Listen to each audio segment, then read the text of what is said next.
saying here is this: the country is in a mess. Yes, we have Nigerians are good. If you enter a plane some years ago and a Nigerian pilot is flying it, it flies smoothly. You see, we are gifted by God Himself. We are God's own people. You understand? We have everything. Whatever the Nigerian child is going to do it well. But we have destroyed the fabric of what Nigeria is. And the reason it has been like that is because we have people that I would call gang robbers, that armed robbers, that got themselves. They are not educated people. These are thugs that were cloned from the dictators we had before. Yeah, but that's the thing. I always think that you get the leaders that you deserve. Yes. Right. Okay. Now, saying what you've just said there. Okay. You are highly educated. A lot of Nigerians are highly educated. Yes. How do a bunch of very highly educated, experienced people find themselves in a position where they have this kind of people to be there? That makes them not so intelligent. No, I don't think so. Because in 2006, 2007, I went to Nigeria to contest the governorship of Delta State.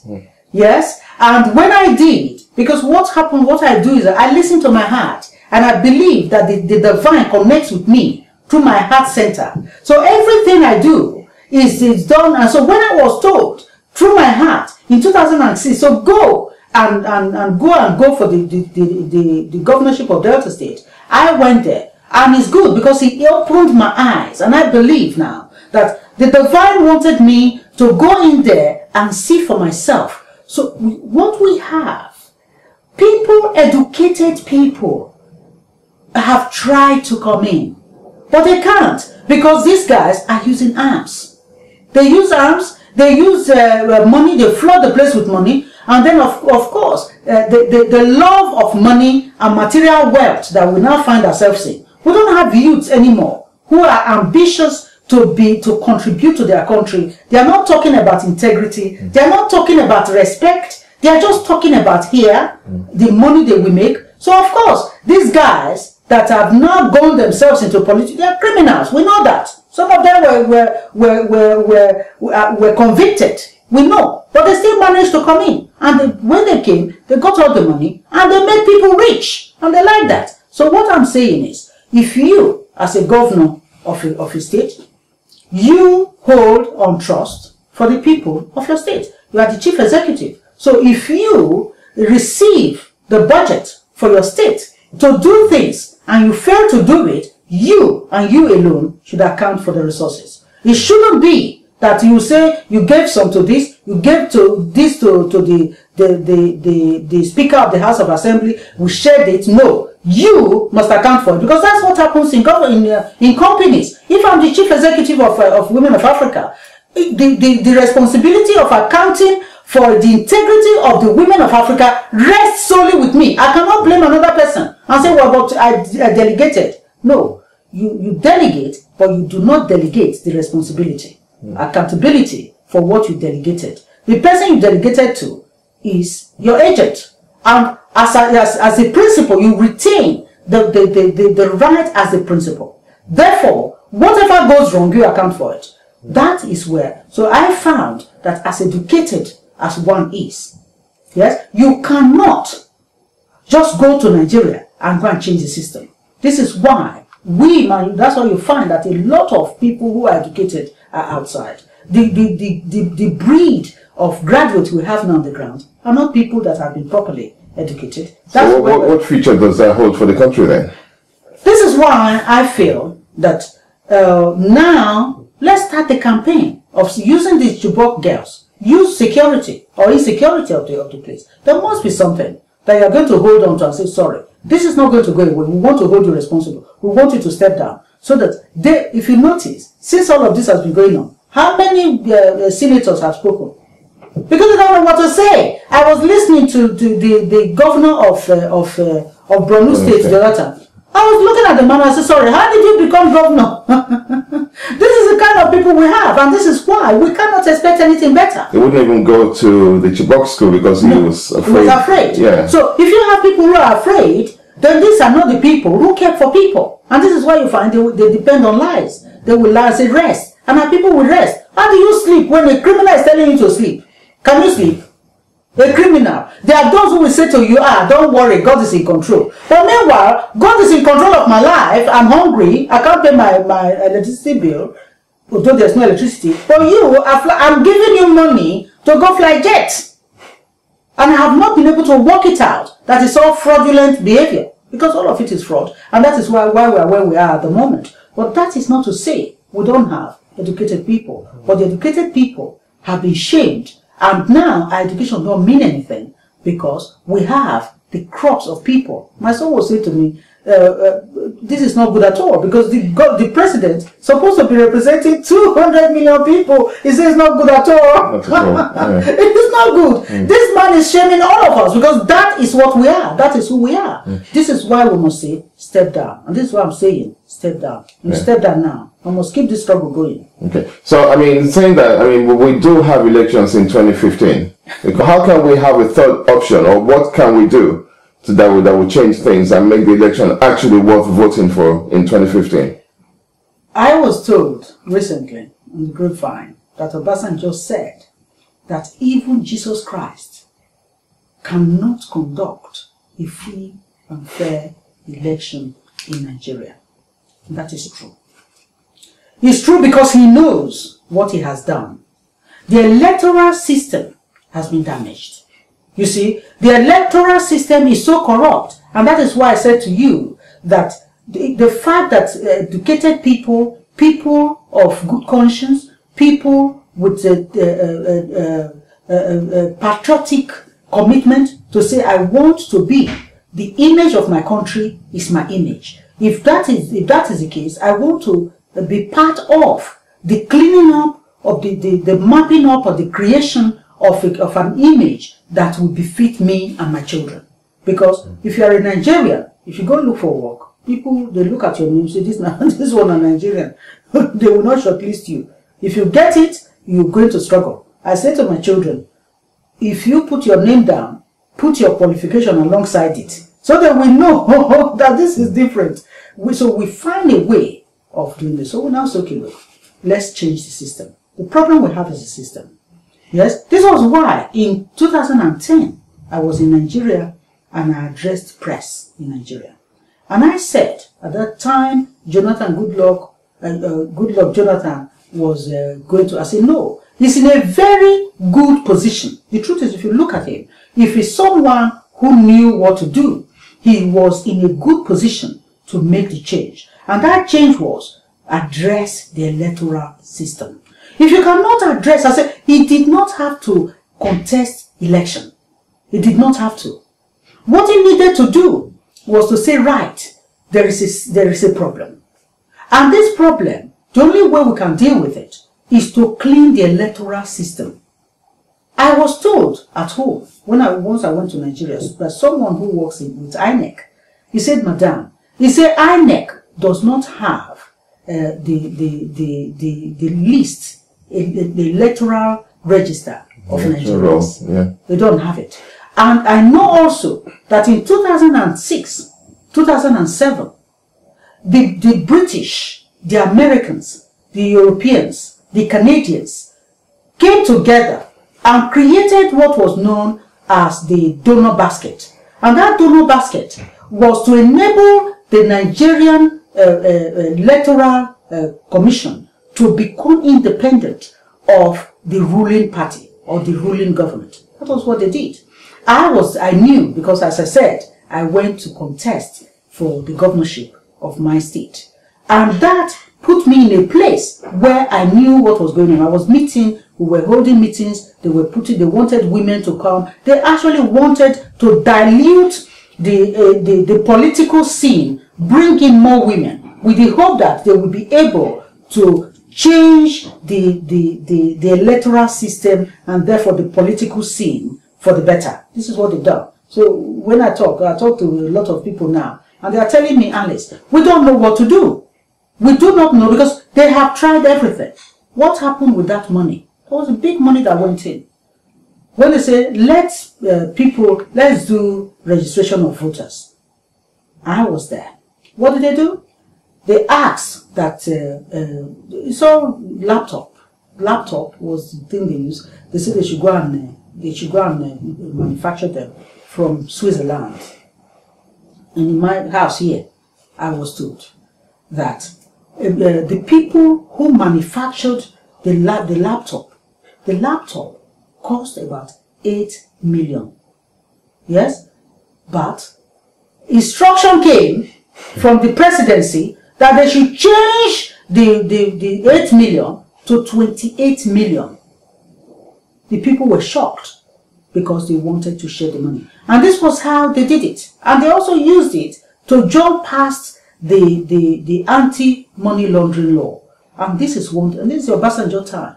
And that's what Obasanjo, when Obasanjo says that Jesus Christ cannot conduct a free and fair election in Nigeria, he knew what he's talking about. Because he knew that he was one of those who destroyed the electoral system. So what I was saying is that the current president, instead of contesting election, all he needed to do was to say, look, I want to take 5 more years. There will be no election. We want to sanitize the electoral system. That's the only way he could have done it, because he had the power to do so. But no, instead, from the moment he said he was contesting, I knew he had completely lost it, because he wanted to use an electoral system that does not exist. So what they do, you give Yega. We did it in Morisiwu, because face to face I stood with Morisiwu, and I confronted him on the issue of the electoral failings of INEC. And they justified, they work for the same people. All of them are PDP. You see, so what we have is that we have a system that is so faulty, it will not be able to sanitize and revolutionize Nigeria. It will not give us the kind of Nigeria that we're looking for. The only thing that will give us the Nigeria we're looking for is for us now, for the people to get up of their wake up and say, we need the revolution, step down. Because there's no other way we can do it. Step down, and we want now, if you want the country to go to state, if you want federalism, we make it the same one now. Some will ask, but already Jonathan Jonathan has already constituted the conference, and we're now saying, what are we going to do? Okay, one person going to the conference is going to be paid 12-point-something million for 3 months. 12-point-something million for one person, and they're times 500, plus the ones that they themselves will share. So tell me how much that is going to cost the national purse. It's going to wreck everyone. So the point we're making is, let it be. Now you say, okay, if we ask them to step aside, they don't step aside. How are we going to be able to retrieve Nigeria? You'll be able to retrieve Nigeria. Or retrieve yourself. Because I'm not talking about myself. How am I going to be able to escape this dungeon that I'm in, called Nigeria, with this gang of people? But how my children will be safe? Yeah, but the last thing we really want is the military to come back, because that would be extremely bad for the whole country. Let me tell you something. After because I was very much at the forefront of the campaign to end military dictatorship in Nigeria. I don't like the military. We go out, Tony Niam. You know Tony Niam, who was one of those in the first, he knew me very well. And he told me, when he saw me, he went like this. Because he got to know me. Because I was very much on the forefront of this. And he knew that I didn't like the military. I didn't like the military because I feel, one, you have not been asked to come. Secondly, you don't represent the people. You are doing your own thing. So, but we've reached a point. I do not believe in international intervention. Someone, if I go to my Facebook, someone is telling me, but Alice, you are talking about what do you make of this now? I've not answered. Because I've reached a place where I'm saying, how do we come out of this? We don't have a population, a youth that is going to get up and say, let's change the system. We had them before. What did they do? The students. As students, NAS was very powerful because they were the youth, they were the future of the country. They themselves have been broken, they have been compromised. So if now, where do we go from here? So there has to be a place. We must get to a place where we say, okay, how do we end all of this? If that is going to be the military. Because after Abacha died on the 8th of June, 1998. I was in Nigeria when Abacha died. Yes? And one of the things when Abdul Salami came in, one of the things I did, I spent time in Abuja. I wrote letters to Abdul Salami, begging him. The letters are still here. I will make them public. You know, begging him, don't hand over just yet, because there is a problem. The problem is, we do not have an electoral system. The Nigerians have been so bastardized, and they went out and they tried to change the system using the electoral system, and it didn't work. What happened? IBB annulled the election. So people are disillusioned. That was Fedeco at the time, I think. Yes, that was Fedeco, something like that. Yes, they were the people. So you've destroyed it. Now we need to reorientate Nigerians. We need to assure them. We need to lay the foundation for democracy. I believe in democracy because I believe that no democracy is perfect at the beginning, but we must start, and the democracy will eventually work itself pure. And how will it do that? And I told IBB when I met him in his Mina place, I said, you as one person, he was going to talk to me. I said, don't talk to me. I said, because I know you. You were the man who annulled Nigeria's free and fair election. As one man, you had no right to do that. I said, because now here we are. That was the Abiola election. That was the Abiola election. And I told him, for 45 minutes as you sit with me, 45 minutes he sat in his office and listened to me. I said, you listen to me. You don't know me, but he has since said that he regretted doing that. That's it, because I told him. I said, you single-handedly, one man. I said, if Nigerians decided that Abiola was the man they wanted, which was the democracy that I believe in, that's the democracy that I fought for. If they say we want and this Abiola of a man, now goat, but we want this goat to be our president, you should have allowed the goat to rule them. He was going out anyway. Thank you. So what he needed, and I told him. So when he says he regretted, because I told him, I said, the harm you did as one man, yeah, whether Nigeria will recover from it is yet to be seen, because you have destroyed the very process that needed to bring Nigeria out of the bricks. And we're still paying for it now. And we're still paying. That's what I said to him. I said, whether Nigeria will recover remains to be seen. I said, so if they say goat, let the goat be it. But when at the end of the goat's time, and the people say, well, the goat will be goat. You have not saved us. This time, we need a cow. Let the people, let the cow it's their choice. Yeah. Yes, because this is their choice. Let the cow do his bit. Then the people will realize, oh no, this is not cow. That is how democracy works. There is no pure democracy in the whole world. But in our own case, because we have now destroyed the very fabric, and because we have destroyed the people's trust, because we don't have the system to support that kind of the beginning, to begin to see it happen, we are now drifting. We have drifted to a place that Boko Haram came up. When the men came up, instead of saying, excuse me, let's deal with this, they said, no, we give you amnesty. So we pay you $70,000 naira every month so that you can go and study in a university, although you cannot write or spell your name, go. But we just take you out of the system. How does that help us? What kind of future is that? People want to be able to grow from within, to be themselves and live their lives. That is what we need. But the system, because we do not have what it takes. We don't have what it takes to govern. We don't understand what economic development is. We don't understand the fact that Nigeria does not belong to one person. We don't understand the role of the economically active bodies, their contribution to the national economic growth. We don't know it. So we now we say Nigeria is the biggest economy. For who? Who created it? Is it the crowd that perished, the crowd that assembled in Abuja and across Nigeria looking for one job? Is that the crowd? Are they the ones who created that wealth that were the index is talking about?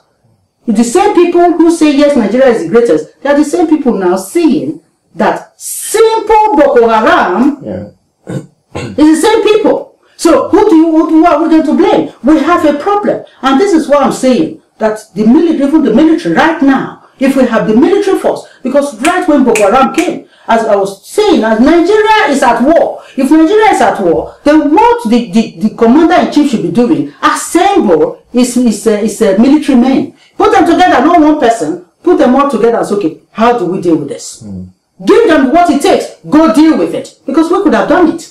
But we don't have what it takes to do it. Yeah, I think it was a missed opportunity for Jonathan as well, because this could have been something that he used to unite the whole country. This is the point I'm making. This was the point I made in 2010 when I addressed the press in Nigeria. I said, he has the opportunity to write his name on the sand of our history and be remembered forever that he was a man who pulled Nigeria from the bricks. But what did he do? He made it worse. Yeah. So in fact, he goes down as the worst president that Nigeria ever had. That's a very full list as well. We've had some bad ones. Yes. So, okay. You just mentioned, you talked about men for a second there, so it just reminded me of Dokubo, who, I mean, I say men and then I remember Dokubo. I don't know if there's any connection between both of them. But he's actually threatened that if Jonathan is not elected or selected for the next if he's not allowed right to stay in and then do the next time, then there's going to be war right in things. Yes. So now let's talk about the role of the president of the federal republic. Why hasn't he said anything? Why hasn't he said I've read him in the Facebook. He said no girl is missing. No, I'm talking about with the Dokubo comments. Why Jonathan hasn't actually... No, but Jonathan usually don't talk. These are his mouthpiece. These are the people who are benefiting from him. And it's not about the Niger Delta. That's the mistake people are making. Exactly. Right. It's not about, because I passed through Bayelsa State, which is the home state of Goodluck Jonathan. And the people, they don't have electricity. They don't have anything. They're living like paupers. That is where the president comes from. So we're not talking about the Niger Delta.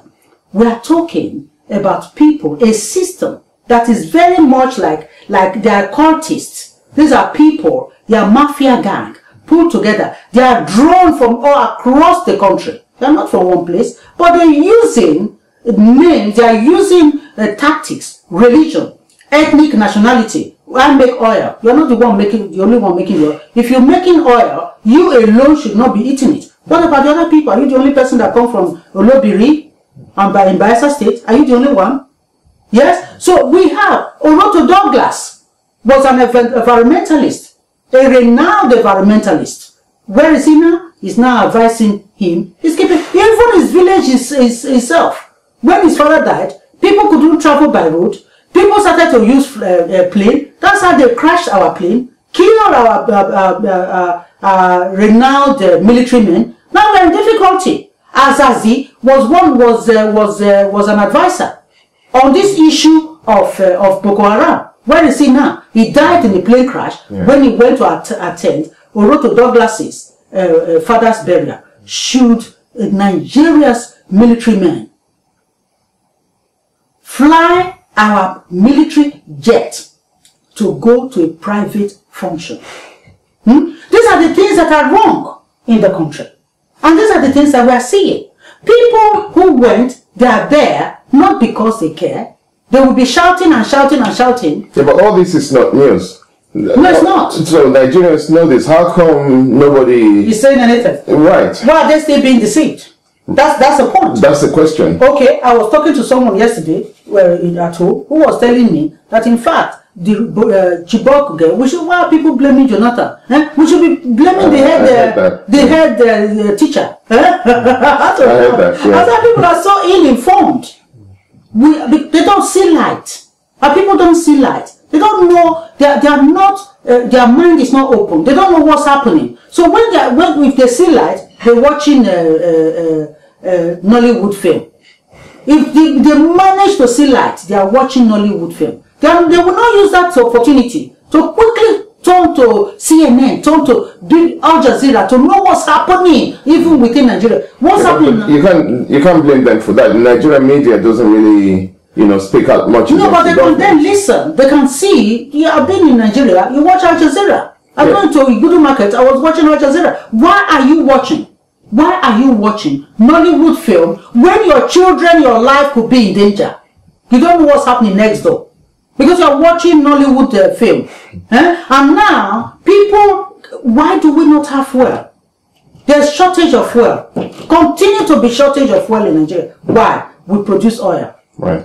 Why do we not have fuel? So that people, you can't give them light. But they cannot, we produce our own electricity, we have a generator, but now we don't have fuel to even drive a car, we don't have fuel for the generator itself. Right. You keep the people in darkness. So it's not only the kidnap of the Chibok girls that is a concern. Yesterday, Al Jazeera was saying, but even there's no light, so the people of Nigeria can't even know what's going on. This is my point. I mean, so we don't know what's going on. And even when you do have light, you're listening to NTA or which doesn't tell you anything apart from what Patient Jonathan has been up to. You know, so how does that change? Nigeria, still, more people in the diaspora, people like you and other people here, are the ones that make the most noise and actually draw more attention to these things. Yeah, but then we're also people that have been blacklisted. But that because you're drawing attention to it. Yeah, but we don't want that. But that will never change the political system in Nigeria. But that's why we now, I am actually calling now that anyone who is listening to this interview, anyone who's going to hear what we're saying, if I'm talking nonsense, still fight for yourself and your children. If you think that what I'm saying makes sense, don't expect me to do it for you. You go do your own. If you think that, oh, you love Jonathan, he's done well, still come out and change things around yourself. If you think, oh no, Jonathan is a mistake, fine. Go still come and make the difference. Because there are people in this world, they make history. There are others who criticize history. They antagonize history. Even the Christ we shout, in the time of Christ, who were those who killed Christ? Are they the people is it me that killed Christ? It's still the church that killed Christ. When he came, when he was talking, people were saying he was deceiving people. He was making things. The Romans were still oppressing him. Up to today, people still do not know the truth about Jesus Christ. Because we rather hear what we are told, not when we listen to our heart and try to work out what is actually true. If the Bible is the authorized version, which version is not authorized? Which of the versions? Is it the authorized version? And who authorized it? Who authorized it? Is it not the same people who killed him? Do you think that the people who killed Christ gave you the true picture of what happened? Now, where is the unauthorized version? Why are we not asking questions? And yet we believe that we're going to heaven? Which heaven? And I've asked, I said, now, if all of us want to go to heaven, so how are we going to get there if we don't die? And how is a hungry person going to do the will of God enough to go to heaven? These are issues that we should be asking, but we're not. But I am saying to people now, if you're listening to this interview, know that God has blessed us. And we will create our own reality. He's giving us the free will. He's giving us the authority to create the kind of world we want for ourselves. Why are we not doing it? Why are we believing people who are enjoying the pleasures now? They are flying jets because they know the road is not safe. And we give them the money. We give them authority to fly jets. We are being fooled. And until we wake up, we will continue to die. And I will be surprised that those who are dying foolishly are going anywhere near heaven. Because heaven is not for foolish people. Heaven is not for cowards. Cowards die million deaths. If you are a coward, you can never please God. And that's why the Pope said that if you are corrupt, if you take your neighbor's money, the share of my life, you take it, the Holy Spirit cannot be with you. And if the Holy Spirit is not with you, so where is your gate to heaven?